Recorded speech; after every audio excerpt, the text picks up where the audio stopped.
My husband booked a Hawaii trip for his whole family, but forgot to include me. I found out about the Hawaii trip by accident when my 8-year-old daughter Mia came running into the kitchen asking if she could bring her new swimsuit to Hawaii next month.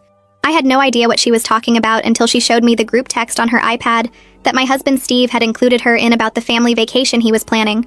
There were flight confirmations for Steve, both our kids, his parents, his sister Rachel and her husband, even his brother, who he hadn't talked to in 2 years.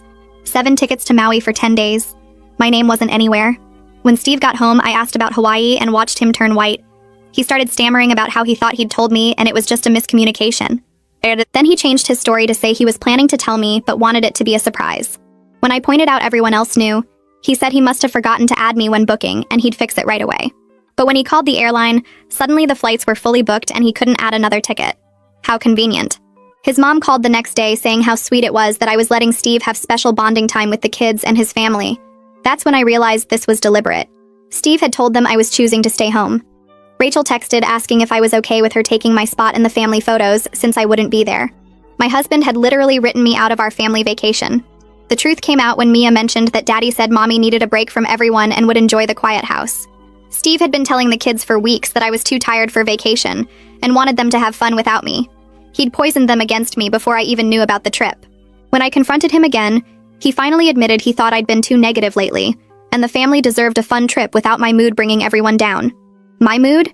I'd been working 60 hours a week at the insurance company while he'd been unemployed for 6 months playing video games. But sure, I was the problem. Fine. If Steve wanted a vacation without me, I'd make sure he got exactly that. First, I called my boss and put in for the same 10 days off. Told him I needed to handle some personal matters. Then I started planning my own trip. Not a vacation, though. Something much better. See, Steve seemed to forget that I handled all our finances since he couldn't even remember to pay his credit card on time.